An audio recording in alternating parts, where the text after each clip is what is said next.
Yo, what's good, family? It's your boy MJ here at MJ the Greatest, back with this week's episode. Huge shout out to y'all for the comments, the likes, the subscribing, the reposting, the sharing, everything y'all do to show love. I appreciate y'all each and every single time. Keep showing love. Thank y'all so much. Before we get into it, I just want to give like a little quick little sidebar. So as y'all can see, I am recording with my bumper in my back seat. Not because I love my bumper that much, but because me and Winter just, I don't know. Anyway, I just got into like a little accident, I guess you could say. Nobody was damaged or hurt. No structural damage was done to the car. It's just like some cosmetic stuff. Basically, I had my car kind of slid into like a huge pile of snow, and I couldn't get out. I had to get towed out and everything like that. The point that I'm telling you, the reason that I'm even telling you guys this is because what came from it, right? So that just literally just happened probably about like 2 hours ago, and I've been in the process of like figuring it out and blah blah blah. So immediately after it happened, I just kind of gave myself like a mindful couple minutes, after like calling for help and stuff like that. It was just kind of like, why did this happen? Like I'm a firm believer that everything happens for a reason. So I kind of just asked, like God, the universe, like what do you want me to take away from this? What do you want me to like learn from this, right? And what I got instantly, I kind of got an answer, and the answer was, none of this other stuff matters, right? I was on my way to go work out and then go do some other work after, and then I was gonna come home and I was gonna record and all, like basically do like the me stuff. And the answer that I pretty much felt like I got from God of like what to take away from this is like, I gotta put myself first more, right? I gotta take care of the things that really push me and excel me and like do more for me than worrying about like the external outside stuff, right? So like this is my coat, y'all. This is my coat. For y'all who didn't get to see it when I teased it last week, this is it. So it's like more pushing my coat, working on my book more, recording for you guys. I love doing these videos. So just as a little sidebar, I know I already took up 3 minutes, but focus on yourself more. Do that thing that you wanted to do. Don't worry about pushing somebody else's agenda or doing the outside thing. Stand on your business first, right? Take care of your business first. Stand tall on what you want to stand tall on, right? So that was just like a kind of not so gentle reminder from God, right? But like thankfully it could have been way worse. I could have hit a car could have hit me, I could have hit a person, I could have been hurt, damaged, anything like that, right? So it's always good when you can come away from something like that and take the lesson from it, right? Take the lesson from it, and I'm taking it. I'm not letting it ruin my day. I'm not letting it mess up my vibe when I come on here and talk to y'all, because we got a dope episode today, y'all. So the episode today is what you heard versus what they actually said. Y'all know I love sayings. Y'all know I love sayings. I love that type of way of communication, because I feel like if a saying stays around, that means they've been saying that for like 200 or 300 years. And I love when things just are always like that. It's always applies. It's always pertinent, right? But we got so many sayings that we probably grew up hearing or we hear on a daily basis that are just not it, right? It's like a game of telephone. Like, y'all know the game of telephone, right? You got a line of people.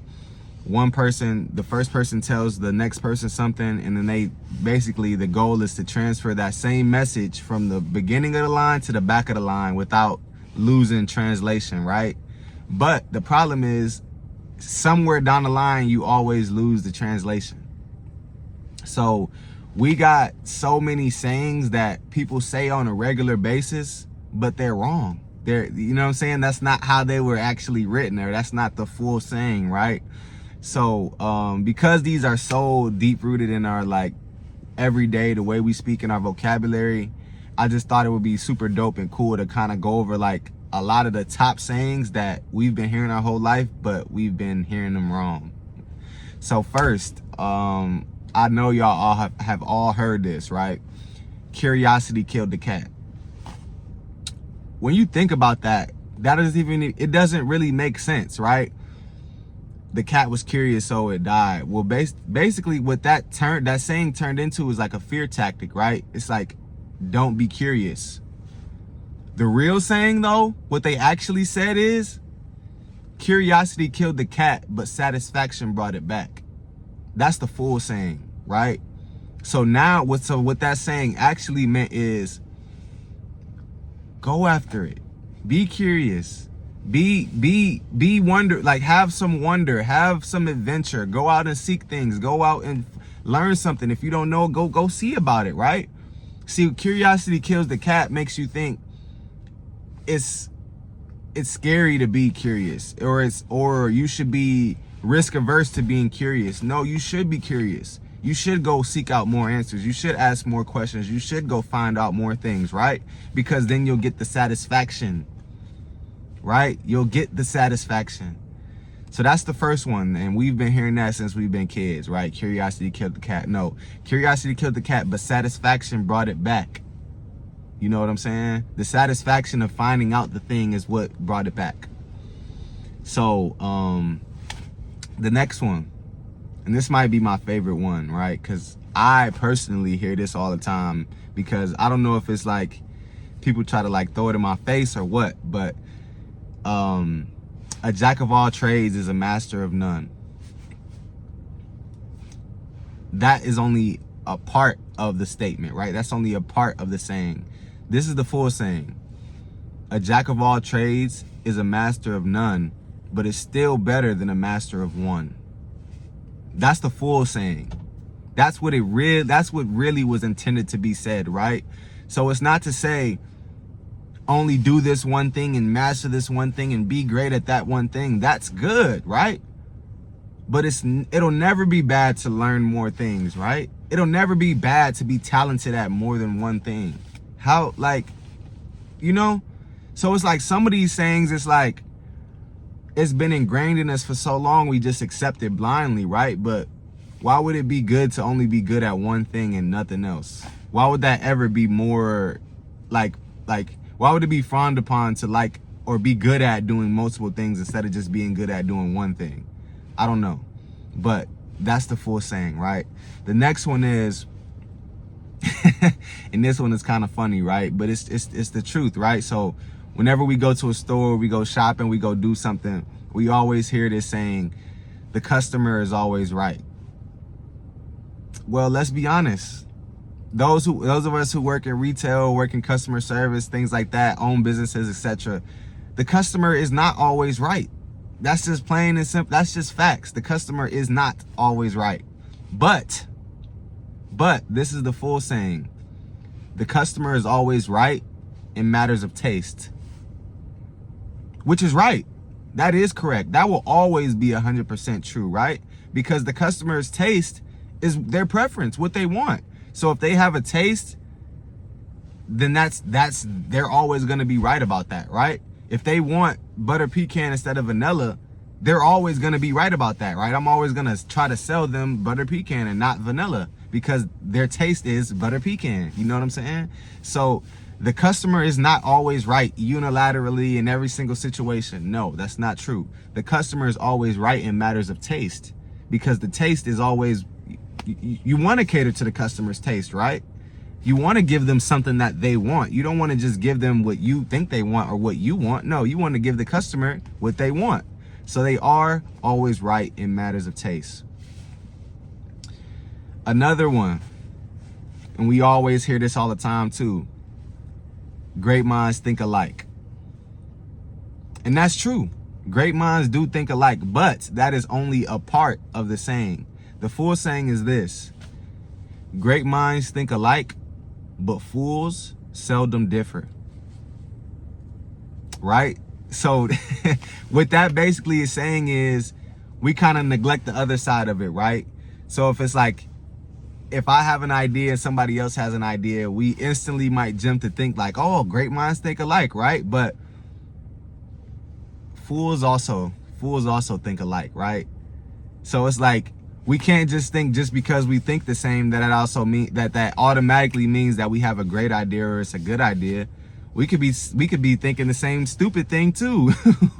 You know what I'm saying? So that basically goes to say, like, you know, great minds, they may very well do think alike, right? But fools, they also do think alike, right? So just because you might think the same, or I might think the same as somebody else, it doesn't automatically mean that we're a genius or that we're a great mind. We could be on the other side of it too, right? And that's not to say anybody is or isn't, but that's just to let you know the full saying is, great minds think alike, but fools, they seldom differ also, right? Like, it works both ways, just like many things do, right? And the last one I got for y'all, this is not last for any particular reason. It was just kind of in the order of how I had them like memorized or like thought about.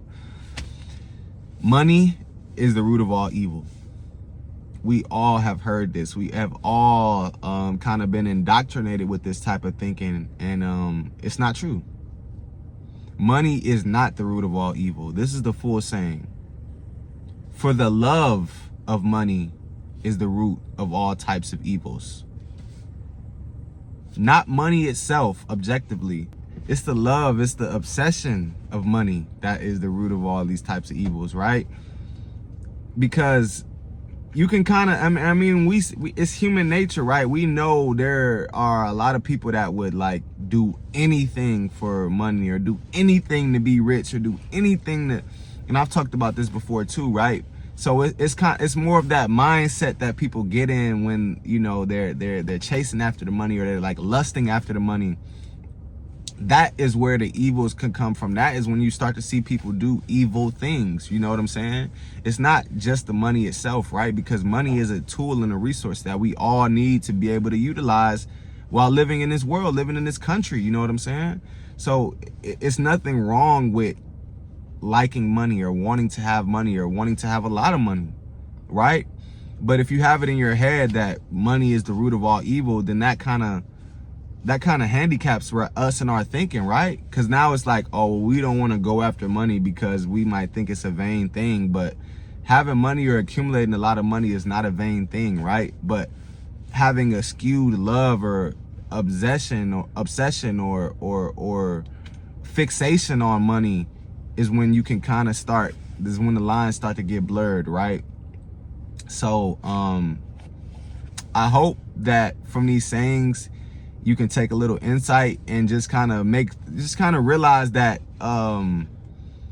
not everything is what it seems all the time, right? We've been hearing these sayings for my entire life. I've been hearing these sayings, right? And I have just kind of been following them, right? Until I just decided to do the research one day and say, you know what are some things that we just accept and we say on a daily basis that we may have heard it wrong, right? One big centuries long game of telephone gone wrong. You know what I'm saying?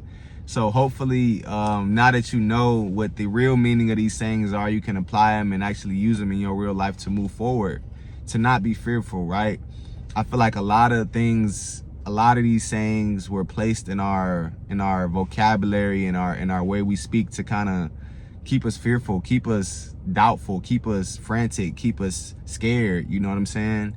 So hopefully, knowing the right information will do for you what it did for me, and that was free me, free my mind. It's also another good saying. I end off on this, right? A lie can be told so many times that it becomes the truth, right? So don't always accept everything you hear, even me, right? If you want to fact check me on these sayings, go ahead and look them up. I encourage you to. But stay curious, stay wondering, stay knowing, stay weird, stay yourself, right? Everything that you want to do is well in order for you, right? Don't let anything stop you. Don't let anybody tell you you can't do it. Peace out. Catch y'all next week. Love.